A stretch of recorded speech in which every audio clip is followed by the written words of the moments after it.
Back everyone. आज इस video में हम स्टार्ट करने वाले हैं micturition. Then what is micturition? Micturition क्या है? अब हमने सब पढ़ लिया, यूरिन फॉर्मेशन पढ़ लिया, किडनी का रेगुलेशन पढ़ गया। अब यूरिन फॉर्मेशन हो गया, वो ब्लैडर में आ गया, स्टोर हो गया। अब उसको हमें एक्सक्रीट आउट करना है, दैट इज़ मैच्योरेशन। तो स्टार्ट करते हैं। Urine form by the nephrons. Urine कहाँ से बना? अल्टीमेटली नेफ्रॉन के थ्रू हमारा यूरिन फॉर्मेशन हुआ, ultimately carry to the urinary bladder. अब उस यूरिन को कहाँ लेके आया जाएगा? यूरिनरी ब्लैडर में लेके आया जाएगा, where it is store till a voluntary signal is given by the central nervous system. यहाँ पे स्टोर करके रखा जाता है यूरिन को यूरिनरी ब्लैडर में। और कौन लेके आते हैं इसको यहाँ तक? यूरेटर्स। ब्लैडर में स्टोर रहेगा हमारा यूरिन तब तक रहेगा जब तक एक वॉलेंट्री सिग्नल, खुद से सिग्नल ना दिया जाए। किसके थ्रू? सेंट्रल नर्वस सिस्टम के through. This signal is initiated. और ये सिग्नल कैसे इनिशिएट होता है? इस पे अब यहाँ पे ब्लैडर पे हमारे होते हैं stretching receptors. By the stretching receptors of the urinary bladder. जैसे ही यूरिनरी ब्लैडर पूरा फिल हो जाएगा यूरिन से, तो उसके रिस्पॉन्स में क्या होगा? जो भी स्ट्रेच रिसेप्टर्स इसकी वॉल पे, यहाँ पे इसकी वॉल है, यहाँ इस पे स्ट्रेच रिसेप्टर्स प्रेजेंट होंगे। जब ब्लैडर पूरा फिल हो जाएगा, फिल होने के रिस्पॉन्स में जो रिसेप्टर्स होते हैं वो सिग्नल देते हैं सीएनएस को। यहाँ से सिग्नल जाएगा हमारे सीएनएस के पास, फिर सीएनएस यहाँ से मोटर सिग्नल पास करेगा यहाँ पे हमारे ब्लैडर को वापस से। तो in response the stretch receptors on the wall of the bladder send signal to the CNS. जो स्ट्रेच रिसेप्टर्स होते हैं इसके रिस्पॉन्स में वॉल पे जो लगे हैं हमारे यूरिनरी ब्लैडर में, वो सिग्नल भेजेंगे हमारे सीएनएस को, और सीएनएस पास करेगा मोटर मैसेज क्या कराने के लिए? ताकि जो वहाँ पे स्मूथ मसल है हमारी ब्लैडर की, ये जो स्मूथ मसल है ये क्या हो सके? कॉन्ट्रैक्ट हो सके। ये हमारा ब्लैडर है, ये हमारा यूरेटर है, ये पूरा फिल हो गया विद द यूरिन। इसके पास यहाँ स्ट्रेच रिसेप्टर्स हैं। अब इन रिसेप्टर्स को सिग्नल मिला, इन्होंने सिग्नल भेजा हमारे सीएनएस को। क्या सिग्नल भेजा? कि ब्लैडर पूरा कम्प्लीटली फिल हो चुका है। तो यहाँ से मोटर सिग्नल आया वापस हमारे ब्लैडर के पास। अब क्या करवाएंगे? वो करवाएंगे स्मूथ मसल का कॉन्ट्रैक्शन। जो ब्लैडर में मसल्स हैं वो क्या करवाएंगी? अब उनका क्या होगा? कॉन्ट्रैक्शन होगा, कॉन्ट्रैक्शन ऑफ स्मूथ मसल्स। ठीक है, स्मूथ मसल्स कॉन्ट्रैक्ट करेंगे ब्लैडर की। इससे क्या हो गया? रिलैक्सेशन हो जाएगा यूरेथ्रल स्पिंचर का। अब यहाँ पे दो स्पिंचर होता है, इंटरनल और एक्सटर्नल। तो यूरेथ्रल स्पिंचर क्या होता है? हमारा रिलैक्स होता है, जिससे क्या हो जाता है? यूरिन हमारा बाहर एक्सक्रीट आउट आ जाता है या फिर बाहर रिलीज हो जाता है। और इसी प्रोसेस को क्या कहा जाता है? यूरिन के इस यूरिन को बाहर एक्सक्रीट आउट करना, this process is known as micturition. तो हम कहाँ थे कि जो हमारा ब्लैडर है वो कम्प्लीटली फिल हो जाएगा, उसके पास स्ट्रेच रिसेप्टर्स होते हैं, फिर वो सिग्नल भेजेंगे सीएनएस को, सीएनएस से वापस मोटर सिग्नल आएगा, मोटर सिग्नल आएगा, वो क्या करवाएंगे? जो मसल्स होती है हमारी ब्लैडर में उनको क्या करवाएंगे? कॉन्ट्रैक्ट करवाएंगे। कॉन्ट्रैक्ट कराएंगे, स्पिंचर क्या होगा? हमारा रिलैक्स होगा, ओपन होगा, और यूरिन हमारा पास आउट हो जाएगा। तो जब ब्लैडर फुल हो जाते हैं पूरा यूरिन से, तो स्ट्रेच रिसेप्टर्स होते हैं, वो क्या करवाते हैं? इसे मैच्योरेशन रिफ्लेक्स भी कहते हैं, इसको ट्रिगर कराते हैं। तो जब इसमें कौन सी मसल होती है? यहाँ पे डेट्रूसर मसल पाई जाती है। यहाँ पे हमारे जो ब्लैडर में मिलती है डेट्रूसर मसल। ठीक है, अब डेट्रूसर मसल क्या करेगी? वो कॉन्ट्रैक्ट करेगी, क्योंकि ये कहाँ पाई जाती है? ब्लैडर को सराउंड करके रखती है। वो कॉन्ट्रैक्ट करेगी तो जो इंटर यूरेथ्रल स्पिंचर है वो क्या होगा? रिलैक्स होगा, फिर यूरिन वहाँ से पास आउट होगा ब्लैडर से यूरेथ्रा में, और यूरेथ्रा फिर क्या हो जाएगा? उसके बाद हमारा वहाँ से जो एक्सटर्नल यूरेथ्री स्पिंचर होता है वो ओपन हो जाएगा और वो रिलैक्स होगा। उसके बाद हमारा क्या हो जाएगा? पूरा मैच्योरेशन हो जाएगा, यूरिन एक्सक्रीट आउट बाहर रिलीज हो जाएगा। तो वही लिखा है, the contraction of the smooth muscles of the bladder and the simultaneous relaxation of the urethral sphincter causing the release of urine. तो क्या होता है? यहाँ पे रिलैक्सेशन होता है। इसमें बच्चे बहुत कंफ्यूज होते हैं कि नहीं एक रिलैक्स करेगा एक कॉन्ट्रैक्ट करेगा। नहीं, दोनों रिलैक्स होता है, जो मसल्स होती हैं वो कॉन्ट्रैक्ट करते हैं। इसलिए बहुत सारे बच्चे क्वेश्चंस भी गलत करते हैं पीवाईक्यूज में। तो यही है, साइमल्टेनियस रिलैक्सेशन होता है स्पिंचर्स का, और वहाँ क्या हो जाता है? यूरिन हमारा रिलीज आउट हो जाता है। The process of release of urine is called the maturation. तो मैच्योरेशन क्या है? यूरिन को रिलीज करने का process is maturation, and the neural mechanism, इसका पूरा मैकेनिज्म इसे कहा जाता है maturation reflex. Now an adult human, जो एक एडल्ट ह्यूमन है वो एक्सक्रीट करता है एवरेज 1 से 1.5 litre of urine per day. The urine form is a light yellow colour का होता है, वाटरी फ्लूइड होता है, जो स्लाइटली एसिडिक होता है, जिसका पीएच कितना होता है? 6। क्योंकि 7 क्या है हमारा, दैट इज़ न्यूट्रल पीएच। अगर हम 7 से नीचे जाते हैं तो हम एसिड की तरफ मूव करते हैं, और अबव जाते हैं तो हम बेसिक कंडीशन की तरफ मूव करते हैं। तो क्या है हमारा urine, slightly acidic and has a characteristic odour, और एक इसकी एक पर्टिकुलर ओडोर होती है। ऑन एन एवरेज देखा जाए तो 25 से 30 ग्राम यूरिया एक्सक्रीट आउट होता है per day through our urine. Various condition can affect the characteristics of the urine, बहुत सारी कंडीशन है जो हमारी यूरिन की कैरेक्टरिस्टिक्स को अफेक्ट कर सकती हैं। एनालिसिस ऑफ यूरिन, यूरिन को अगर हम एनालाइज करें तो हेल्प करता है वो क्लिनिकल डायग्नोसिस में। हम जब भी जाते हैं, जब भी हमें कोई लगता है, हम पैथोलॉजिकल लैब्स पे जाते हैं तो कई बार होता है ऐसे टेस्ट में यूरिन सैंपल भी कलेक्ट किया जाता है, तो वही analysis of urine help in the clinical diagnosis of many metabolic disorder as well as the functioning malfunctioning of the kidney. और किडनी की फंक्शनिंग में अगर कोई कमी लगती है तो उसके लिए भी क्या कराया जाता है, यूरिन टेस्ट कराए जाते हैं। फॉर एग्जाम्पल, जैसे कि अगर प्रेजेंस ऑफ ग्लूकोज प्रेजेंट है हमारे यूरिन में, that is glycosuria. Ketone bodies present है, दैट इज कीटोन्यूरिया। और यूरिन में ये किसका इंडिकेटिव होती है, diabetes mellitus, that is also known as type 1 diabetes.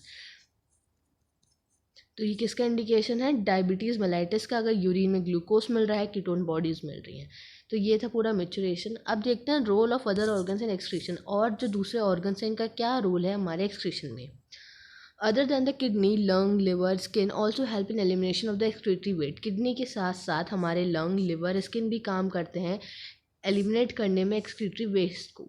Our lung remove large amount of CO2, हमारा लंग क्या रिमूव करता है, लार्ज अमाउंट ऑफ CO2 को रिमूव करता है, अप्रॉक्सीमेटली 200 ml पर मिनट।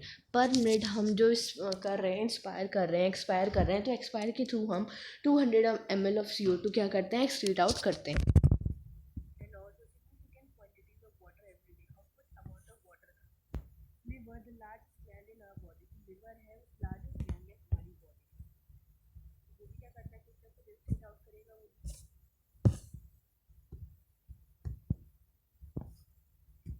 तो our lung remove large amount of CO2 approximately 200 ml per minute. वहीं पे जो हमारा लिवर है, लार्जेस्ट ग्लैंड है, वो सिक्रीट करता है बाय कंटेनिंग सब्सटेंस जैसे कि बिलिरुबिन, अनबिलिवर्डेड कोलेस्ट्रॉल, डिग्रेडेड स्टेरॉइड हार्मोन।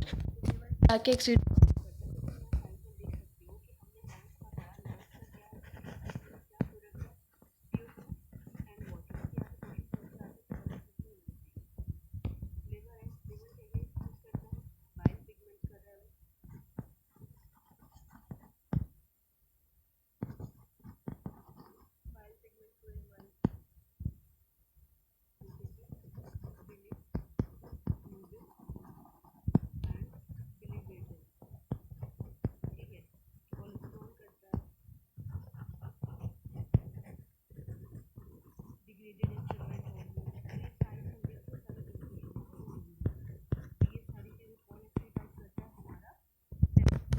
वहीं पे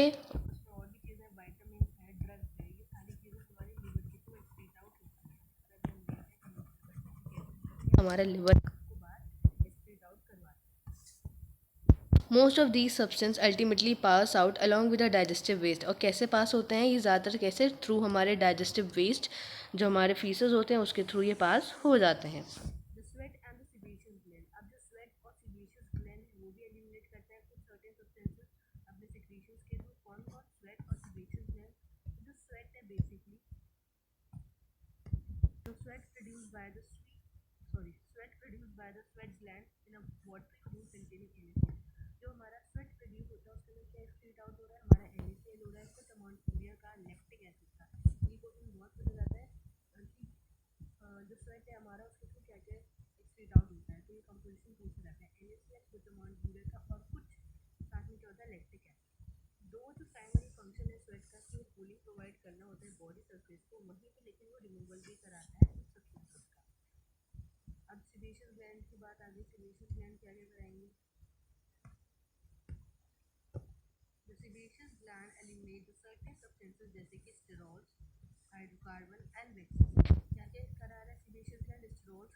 रोल प्ले करता है, वो भी नाइट्रोजन बेस को एक्सक्रीट आउट कराता है हमारा सलाइवा। तो ये क्वेश्चन भी पूछा जाता है सलाइवा से क्या एक्सक्रीट आउट होता है हमारे नाइट्रोजन।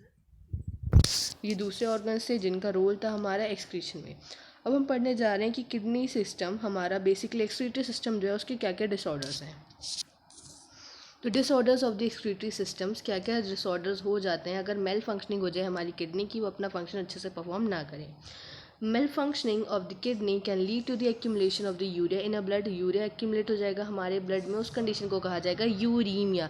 अभी जो हमने कंडीशंस पढ़ी थी वो यूरिन में पढ़ी थी, जब यूरिन में क्या आ रहा था, glucose and ketone bodies. Glucose अगर यूरिन में आ जाए that is glycosuria, ketone bodies आ जाएँ दैट इज़ कीटोनोरिया। लेकिन यहाँ क्या कहा जा रहा है, ब्लड में यूरिया आ रहा है दैट इज़ यूरीमिया।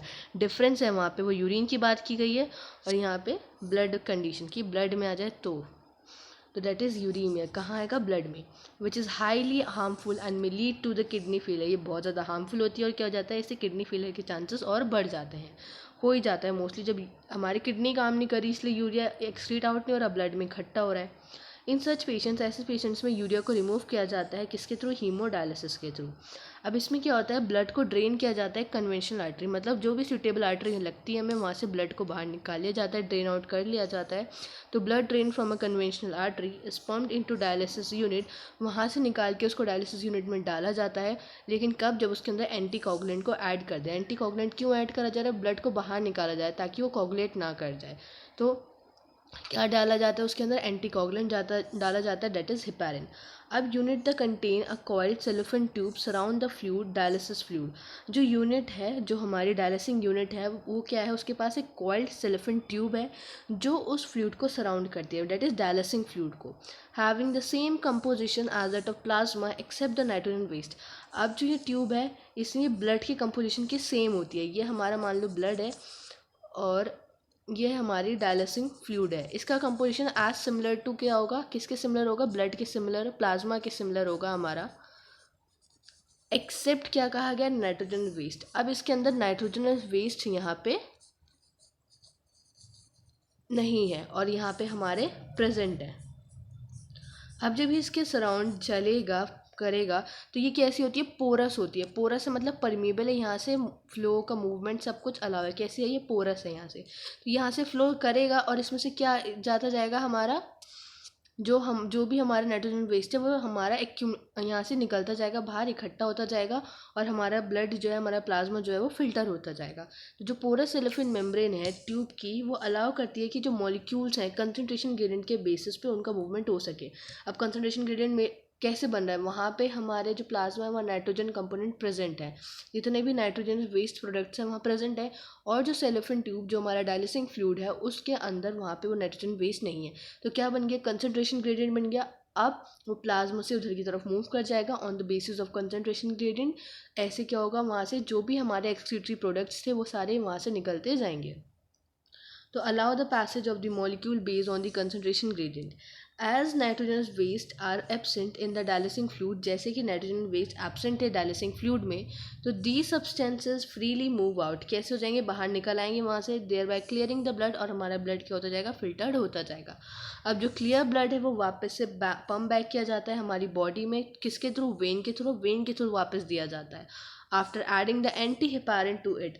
अब देखो वहाँ लिया जाता किसके थ्रू, आर्टरी के थ्रू, क्योंकि आर्टरी का काम है पूरी बॉडी में ब्लड सप्लाई देना और वेन का काम होता है हर जगह से वापस ब्लड को हार्ट में पहुँचा देना। तो एंटी हेपारिन डाल के देते हैं वापस से और वेन के थ्रू बॉडी में सारा ब्लड वापस भेज दिया जाता है। This method is boon for the thousand of uremic patients all over the world.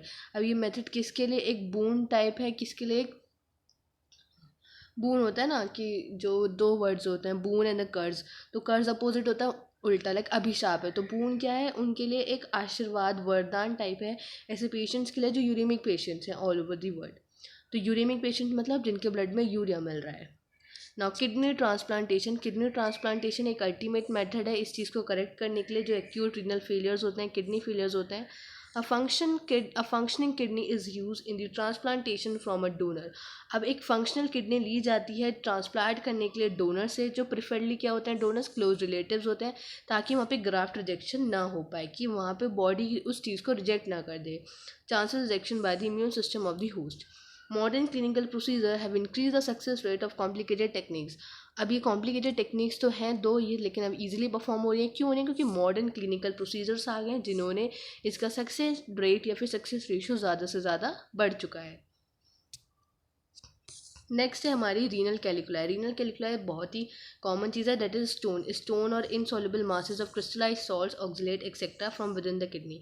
कि बेसिकली पथरी, रीनल कैलिकुलाई को कहा जाता है पथरी की स्टोन या फिर इनसॉल्युबल मासेस होते हैं सॉल्ट्स के। कौन सा सॉल्ट होता है? बेसिकली ऑक्सिलेट, और ऑक्सिलिक एसिड हमारा कहाँ मिलता है? टमाटर में भी मिलता है। तो कहते हैं ना कि जिनको स्टोन होते हैं कि ज़्यादा टमाटर मत खाओ, पथरी हो जाएगी, बीच वाली चीज़ें। तो इसलिए कहा जाता है क्योंकि इनको जो डिज़ोल्व करने के लिए, इनको सॉल्युबल फॉर्म करने के लिए ज़्यादा पानी की ज़रूरत होती है, और लोग कम पानी पीते हैं तो वो डिज़ोल्व नहीं हो पाते, एक्सक्रीट आउट नहीं हो पाते, इसलिए वहाँ पे वो इकट्ठे होते जाते हैं और क्या बना देते हैं? रीनल कैल्कुलाई, और बेसिकली हम अपनी कॉमन लैंग्वेज में बोलते हैं स्टोन्स, पथरी। Now glomerulonephritis. ग्लोमेरुलोनेफ्राइटिस क्या है? Inflammation of the glomeruli of the kidney. जो हमारी ये ग्लोमेरुलाई थी इसका इन्फ्लेमेशन हो जाए। ग्लोमेरुलाई बेसिकली क्या थी? हमारी टफ्ट ऑफ कैपिलरीज, जो हमने स्टार्टिंग में ही पढ़ी थी। तो जब ग्लोमेरुलाई का इन्फ्लेमेशन हो जाएगा तो उसे कहते हैं ग्लोमेरुलोनेफ्राइटिस। अब चलते हैं हम हमारी समरी की तरफ।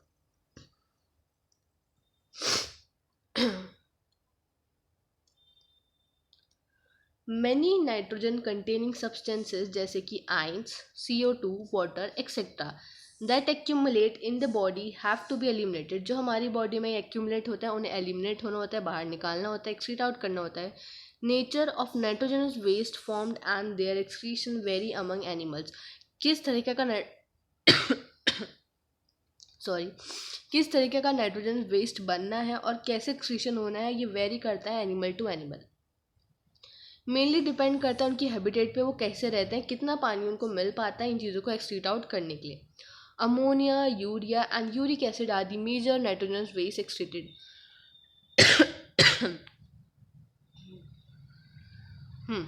तो अमोनिया, यूरिया और जो यूरिक एसिड है ये क्या है? मेजर नाइट्रोजन वेस्ट हैं जो एक्सक्रीट आउट होता है। हमने इस चैप्टर की स्टार्टिंग में ही पढ़ा है। कौन सा अमोनोटैलिक होंगे, कौन से यूरियोटैलिक होंगे, कौन से यूरिकोटैलिक होंगे। अमोनिया एक्सक्रीट करने वाले ammonotelic, large amount of water required urea excrete करने वाले यूरियोटैलिक, और जिसके लिए medium quantity of water is required, और uric acid regular excrete out करने वाला यूरिकोटैलिक। बेसिकली इसमें कौन आता है? बर्ड्स, कॉकरोचेस, जो कैसे पैलेट की फॉर्म में एक्सक्रीट आउट करते हैं। यहाँ पे minimum amount of water required होता है। Now protonephridia, nephridia, Malpighian tubule, green gland और किडनी, ये क्या है? कॉमन एक्सक्रीटरी ऑर्गन्स हैं। किस किस में मिलता है हम स्टार्टिंग में पढ़ चुके हैं। They not only eliminate nitrogen waste, सिर्फ नाइट्रोजन वेस्ट को ही एलिमिनेट नहीं करते, ये मेंटेन करते हैं ionic acid balance of the body fluids का भी। बेसिकली ये सब हमने स्टार्टिंग में इंट्रोडक्शन में पढ़ा था। मेन हमने फिर पढ़ा कि ह्यूमन एक्सक्रीटरी सिस्टम कैसे काम करता है। तो जो इन ह्यूमन एक्सक्रीटरी सिस्टम के पास एक पेयर ऑफ किडनी, मतलब दो किडनी मिलने वाली है, पेयर ऑफ यूरेटर, दो यूरेटर मिलेंगे, एक यूरिनरी ब्लैडर और एक urethra. Each kidney has over a million of tubular structures called nephron. अब एक के पास over a million, approx million या मिलियन से ज़्यादा, एक किडनी के पास नेफ्रॉन है, तो दोनों को मिला के 2 मिलियन नेफ्रॉन्स हो गए अप्रॉक्स। नेफ्रॉन जो है फंक्शनल यूनिट है किडनी की। इसके दो पोर्शंस होते हैं, ग्लोमेरुलस पोर्शन और द रीनल टिब्यूलर वाला पोर्शन। ग्लोमेरुलस जो होता है वो टफ्ट ऑफ कैपिलरीज होती है। तभी हमने पढ़ा था ऊपर कि ग्लोमेरुलोनेफ्राइटिस, क्योंकि नेफ्रॉन का पार्ट है ग्लोमेरुलस और उसी का इन्फ्लेमेशन होता है, that is known as glomerulonephritis. तो glomerulus is a tuft of capillaries, capillaries का गुच्छा है जो कौन बनाती है? Afferent arterioles, fine branches of renal artery, ये सब बनाते हैं। जो रीनल टिब्यूल है वो स्टार्ट होती है डबल वॉल बोमेंस कैप्सूल्स के साथ, फर्दर डिफ्रेंशिएट होती है PCT that is proximal convoluted tubule में, हैंलेस लूप में और डिस्टल कॉन्वोल्यूटेड टिब्यूल में। The DCT of many nephrons join to common collecting duct. अब बहुत सारे DCTs होती हैं, बहुत सारे नेफ्रॉन्स की ज्वाइन करते हैं और क्या बनाती हैं? कलेक्टिंग डक्ट बनाती हैं। Many of which ultimately open into the renal pelvis. अब वो रीनल पेल्विस हमने पोर्शन देखा था, that is renal pelvis. Renal pelvis में जाके खुलती है हमारी collecting duct through the medullary pyramids, medullary pyramid से पास होते हुए। The बोमेंस capsule encloses the glomerulus. अब ये हमारी बोमेंस कैप्सूल थी, इसके अंदर क्या होती है? यहाँ पे ग्लोमेरुलस होती है टू फॉर्म द मेल्फिजन और रीनल कॉर्पसल्स। और इन्हें साथ में क्या कहा जाता है? बोमेन कैप्सूल और बोमेंस कैप्सूल और ग्लोमेरुलस को साथ में क्या कहा जाता है? मेल्फिजन बॉडी और रीनल कॉर्पसल्स। तो वही पूरा यहाँ तक हमने पढ़ लिया कि 2 पार्ट है नेफ्रॉन के, पीसीटी सॉरी 2 पार्ट हुए, कौन कौन से, क्या एक तो स्टार्टिंग का ग्लोमेरुलर पार्ट और दूसरा टिब्युलर पार्ट। ग्लोमेरुलर पार्ट, टिब्युलर पार्ट, फिर अलग अलग है। ग्लोमेरुलर पार्ट टफ कैपिलरीज हो गया, उसको कौन बना रही थी, एफरेंट आर्टियोल, रीनल आर्टरी की और ब्रांचेस। फिर रीनल टिब्यूल स्टार्ट होता है बोमेन कैप्सूल के साथ, फिर आगे बनती है हमारी PCT, DCT, loop of Henley, और बहुत सारी डीसीटी खुल के क्या बनाती हैं, कलेक्टिंग डक्ट। फिर कलेक्टिंग डक्ट जाके खुलती है रीनल पेल्विस में, कहाँ से होते हुए, मेडुलरी पिरामिड से जाते हुए। जो बोमेन्स कैप्सूल है, अगर उसको ग्लूमेरुलस के साथ कहा जाता है मेल्फिजन और रीनल कॉर्पसल्स या फिर मेल्फिजन बॉडी। यूरिन फॉर्मेशन इन्वॉल्व करता है 3 मेन प्रोसेस को। पहला है filtration, reabsorption and the secretion. ये तीनों मेन प्रोसेस हैं, इसके बिना हमारा यूरिन फॉर्मेशन नहीं होता। पहला है फिल्ट्रेशन, फिर है रीएब्सॉर्प्शन और सिक्रेशन। फिल्ट्रेशन एक नॉन सेलेक्टिव प्रोसेस है कि मतलब उसमें कुछ सारी चीज़ें फिल्टर हो जाती हैं, perform by the glomerulus using a glomerular capillary blood pressure. Glomerulus करती है, टफ्ट ऑफ कैपिलरीज करती है फिल्ट्रेशन का काम, किस बेसिस पे, ग्लोमेरुलर कैपिलरी ब्लड प्रेशर के बेसिस पे। About 1200 ml of blood is filtered by the glomerulus पर मिनट। तो कितना, अप्रॉक्स 1200 ml ब्लड, हमारा जो 1200 ml ब्लड है वो फिल्टर्ड होता है पर मिनट, किसके थ्रू, हमारे ग्लोमेरुलस के थ्रू पर मिनट जाता है। और 125 ml ऑफ फिल्ट्रेट बनता है हमारे बोमेंस इन द बोमेंस कैप्सूल पर मिनट। तो 1200 ml क्या है, फिल्टर होता है, उसमें से कितना बनता है, 125 ml हमारा क्या बनता है, फिल्ट्रेट बनता है, बेसिकली यूरिन। तो जे, अब फिर ये हमने पढ़ा जे जी है, जक्स्टा ग्लोमेरुलर एपरेटस, एक स्पेशलाइज पोर्शन है नेफ्रॉन का जो एक सिग्निफिकेंट रोल प्ले करता है रेगुलेट करने में जीएफआर को। नियरली 99% रीअब्जॉर्प्शन कहाँ हो जाता है फिल्ट्रेशन का, हमारे पीसीटी में ही हो जाता है। वही लिखा है, पीसीटी मेजर साइट है रीअब्जॉर्प्शन की और सिलेक्टिव सिक्रीशन की। Secretion is always selective, filtration is non selective process, ये हमें याद रखना है। HL primary help to maintain the osmolar gradient. Loop of Henle हमारी किस में हेल्प करती है, ऑस्मोलरिटी मेंटेन करने में। 300 मिली ऑस्मोल होती है कॉर्टेक्स की तरफ, 1200 ml आ जाती है हमारी मेडुलरी की तरफ, with in the kidney of the interstitium. DCT and the collecting duct allow the extensive reabsorption of the water. अब जो रीअब्जॉर्प्शन कहाँ से होता है, फिल्ट्रेशन हो गया, उसके बाद सिक्रीशन हो गया, सिक्रीशन के बाद अब हम कहाँ चल रहे हैं, तो देखो सिक्रीशन, रीअब्जॉर्प्शन, और जो सिक्रीशन की मेजर साइट है पीसीटी। डीसीटी और सीटी किस में हेल्प करती है, हमारी collecting extensive reabsorption of water, water को रीअब्जॉर्ब करने में, और कुछ इलेक्ट्रोलाइट्स को, which help in osmo regulation. किस में हेल्प करते हैं, ऑस्मो रेगुलेशन में से कि hydrogen ion, potassium ion and ammonia could be secreted into the filtrate by the tubule to maintain the ionic balance and the pH of the body। ये क्यों secrete होते हैं फिल्टर में, ताकि आयनिक बैलेंस और पीएच जो है body का उसको मेंटेन किया जा सके। अ counter current mechanism operates between the two limbs of the loop of Henley. जो काउंटर करेंट मैकेनिज्म होता है लूप ऑफ हेनले में, वो क्या होता है, यहाँ पे ऑपरेट होता है और वासा रेक्टा के बीच, इनके थ्रू। वासा रेक्टा क्या है, कैपिलरी है, पैरेलल जो चलती है हेनलेस लूप के। Filtrate gets concentrated as it moves down the descending limb, हम ये पूरा डिस्कस कर चुके हैं। फिल्ट्रेट क्या होता जाता है, कंसनट्रेट होता जाता है जैसे जैसे डिसेंडिंग लिम्ब में जाता है, क्योंकि वो क्या होती है, हमारी जो वाटर के लिए परमेबल होती है, वहीं पर डाइल्यूट होता है जब वो असेंडिंग में जाता है, क्योंकि असेंडिंग वाली आइंस के लिए परमेबल होती है। Electrolyte and urea retain in the interstitium by this arrangement. इस अरेंजमेंट से ही जो इलेक्ट्रोलाइट्स और यूरिया है वो रिटेन रहते हैं हमारे फिल्ट्रेट में या फिर इंटरस्टिशियम में, डीसीटी में और कलेक्टिंग डक्ट में, सॉरी हमारी इंटरस्टिशियम में। इसी तरीके से इलेक्ट्रोलाइट और यूरिया मेंटेन रहते हैं। अब जो डीसीटी और कलेक्टिंग डक्ट है वो कंसंट्रेट करती हैं फिल्ट्रेट को अबाउट द 4 टाइम्स, कितने गुना, 4 गुना, that is from 300 milli osmole से 1200 ml ऑस्मोल तक ले जाती हैं। एक एक्सीलेंट मैकेनिज्म है कंजर्वेशन ऑफ वाटर, वाटर को कंजर्व करने के लिए। यूरिन फिर हमारा स्टोर होता है यूरिनरी ब्लैडर में, जब तक वॉलंटरी सिग्नल नहीं आ जाते सीएनएस से। और वो कब आते हैं, जब ब्लैडर फिल हो जाता है, वहाँ स्ट्रेच रिसेप्टर्स होते हैं, स्ट्रेच रिसेप्टर्स सीएनएस को सिग्नल भेजते हैं, सीएनएस से मोटर सिग्नल्स आते हैं, मोटर सिग्नल्स आते हैं तो फिर वहाँ पे हमारी डेट्रूसर मसल होती है, उस मसल को कॉन्ट्रैक्ट करते हैं, हमारे स्पिंचर रिलैक्स होते हैं और यूरिन हमारा, दोनों स्पिंचर रिलैक्स करेंगे, इंटरनल यूरेथ्रल स्पिंटल भी और एक्सटर्नल वाला भी, और हमारा यूरिन क्या होगा, पास आउट हो जाएगा। तो इसमें पैरासिम्पथेटिक नर्वस सिस्टम इन्वॉल्व होता है हमारा, और पेरिंडल नर्व्स इन्वॉल्व होती हैं। ये थोड़ी एक्स्ट्रा इन्फॉर्मेशन है, याद रखना चाहो रखो, नहीं तो छोड़ो, आगे पढ़ोगी।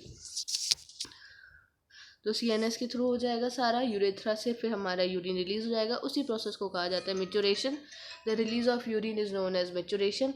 स्किन, लंग, लिवर ये सब असिस्ट करते हैं हमारे और एक्सक्रीशन में भी। फिर हमने ये देखे थे स्किन, लंग, लिवर, ये हमारे और दूसरे ऑर्गन जो एक्सक्रीशन में हेल्प कराए थे। इसमें सलाइवा भी है। सलाइवा से क्या सिक्रीट होते हैं, हमारे नाइट्रोजनस वेस्ट हमारे सिक्रीट होते हैं, एक्सक्रीट आउट होते हैं। वो भी याद रखना है कितनी CO2 जाती है, 200 ml CO2 एक्सक्रीट आउट होती है पर मिनट थ्रू आर लंग्स। तो यहाँ पे हमारा पूरा चैप्टर ख़त्म हो गया। अगर इसमें किसी को कोई भी डाउट आए, कुछ समझ ना आए, तो मेरे से पूछ सकते हैं, दोबारा कमेंट में मेंशन कर देना। मिलते हैं नेक्स्ट वीडियो में नेक्स्ट चैप्टर के साथ, दैट इज़ बॉडी फ्लूइड्स।